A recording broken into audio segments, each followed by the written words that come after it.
संवैधानिक परंपराएं, इस देश की संवैधानिक संस्थाएं और इस देश के लोकतंत्र को बदनाम करने की लगातार कोशिश करती है। वोट चोरी एक ऐसे शब्द को अपने वक्तव्य के माध्यम से उन्होंने जनता के बीच परोसा, जिसके कारण उनका जो प्रयास था कि पूरी दुनिया में हिंदुस्तान का लोकतंत्र और हिंदुस्तान की एक बहुत ही निष्पक्ष संवैधानिक संस्था बदनाम हो। और ये काम कांग्रेस हर समय से करती आई है। 1947 के बाद, आजादी मिलने के बाद इस देश की जनता ने कांग्रेस को लंबे समय तक शासन करने का अधिकार दिया, शासन करने का आदेश दिया। पर यदि हम इतिहास के पन्नों में झांककर देखते हैं तो 1952 से लेकर लगातार जब नेहरू परिवार और कांग्रेस इस देश में सरकार में रही, उन्होंने गाहे बगाहे लोकतंत्र को बदनाम करने का और लोकतंत्र का दुरुपयोग करने का काम किया। 1952 में जब अंबेडकर साहब चुनाव लड़े थे और जिस प्रकार से कांग्रेस ने और नेहरू जी ने स्वयं उन्हें चुनाव हराने के लिए षड्यंत्र किया था, उनकी चुनाव में लगभग 74,333 वोटों को खारिज कराया गया था और अंबेडकर साहब केवल 14,561 वोट से हारे थे। इस बात को लेकर अंबेडकर साहब ने चुनावी पिटीशन भी दायर किया था और यह सिलसिला लगातार चलता रहा। 1952, 1957, आपातकाल के बाद हर समय कांग्रेस ने लोकतंत्र का दुरुपयोग करने का प्रयास किया। और अब तो जब कांग्रेस की, राहुल गांधी की बद से बदतर स्थिति इस देश में हो गई है, तो वो अपनी हार का ठीकरा कभी ईवीएम पर, कभी चुनाव आयोग पर, और अब बिहार चुनाव के पहले जब उन्हें यह सुनिश्चित हो गया कि वो बुरी तरह हारेंगे, तो मतदाता सूची पर उस पर प्रश्न चिन्ह लगाकर अपनी फेस सेविंग का काम कर रहे। मैं हर समय कहता हूं कि राहुल जी, केवल गांधी नाम लगा देने से, सरनेम लगा देने से काम नहीं चलेगा। किसी ने कहा है, यूं ही ना चल पड़ेगा जमाना किसी के साथ, नियत भी नेक चाहिए गांधीगिरी के साथ।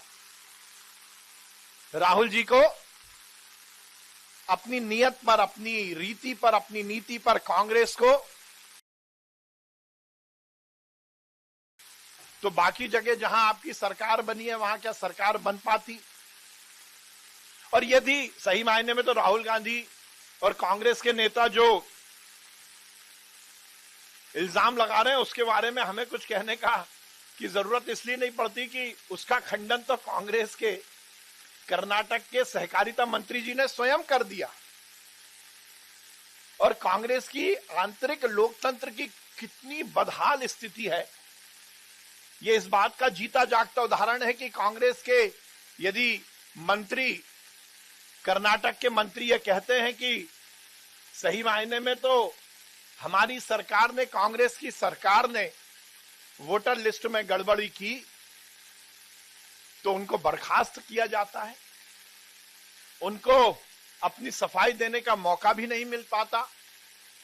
तो यदि राहुल गांधी वोट चोरी की बात करते हैं तो सबसे पहले ये इल्जाम तो उनके ही मंत्री, जो कर्नाटक के सहकारिता मंत्री थे, उन्होंने उन पर लगाया था, राजन्ना जी ने। मुझे लगता है कि राहुल गांधी जी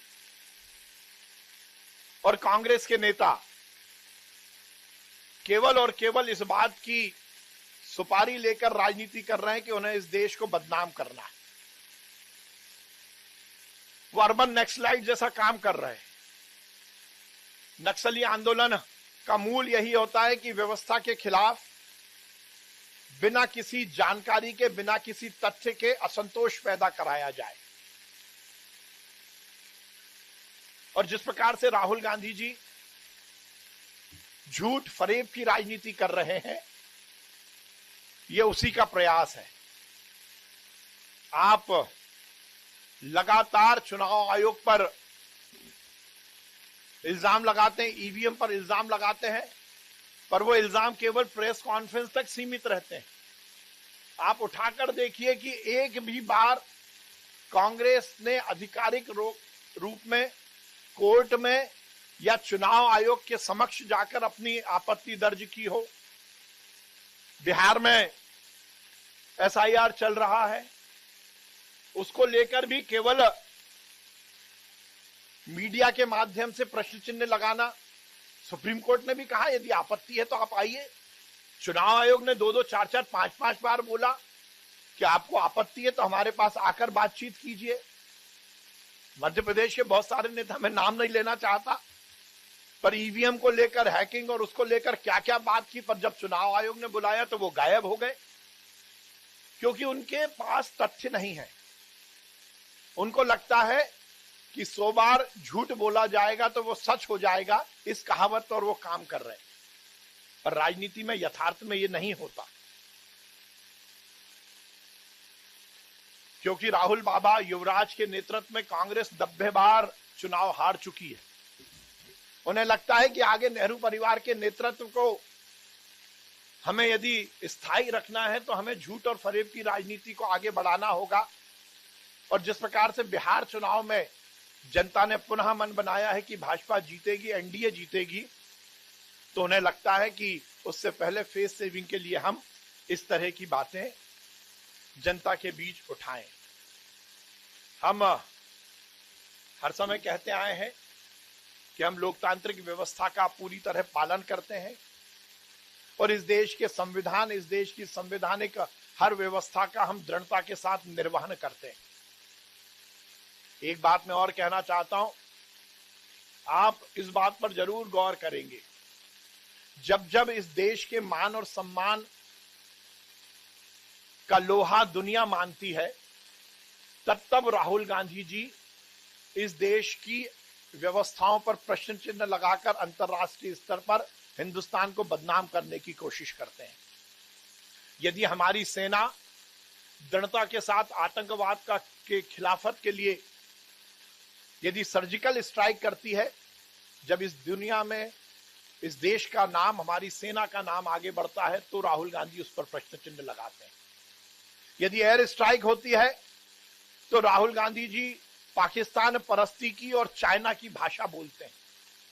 यदि ऑपरेशन सिंदूर होता है तब भी विपक्ष के नेता और कांग्रेस के नेता इस देश के मान और सम्मान को गिराने की कोशिश करते हैं।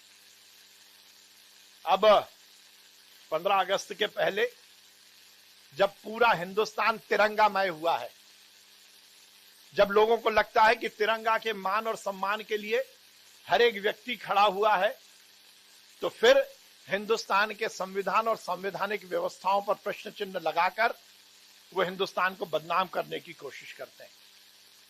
मुझे लगता है कि ये नकारात्मक विचारधारा, ये नकारात्मक कार्य पद्धति, यही कारण है कांग्रेस के नीचे गिरने का।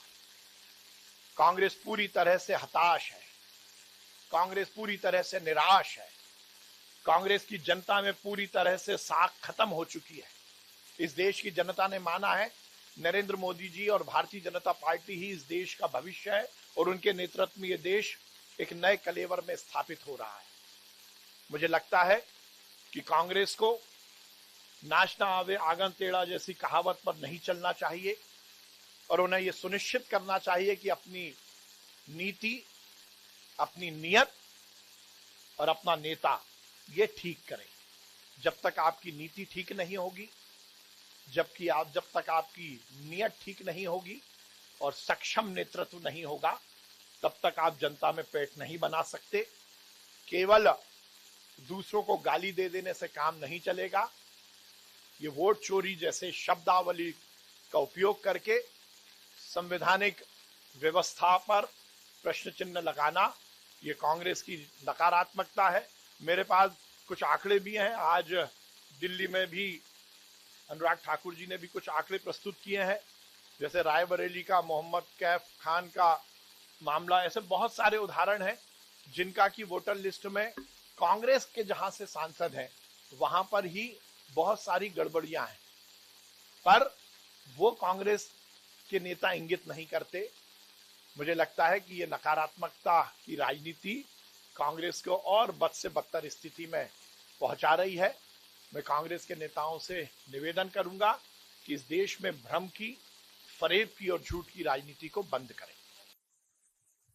देखिए, आप जो मैंने कल पढ़ा उसमें इलेक्शन कमीशन ने भी बोला है यदि कहीं पे कुछ गड़बड़ियां हुई है तो उसकी शिकायत करिए, पर शिकायत क्यों नहीं करते? कांग्रेस के नेता केवल आप लोगों के बीच में आकर ही बात करते हैं ना।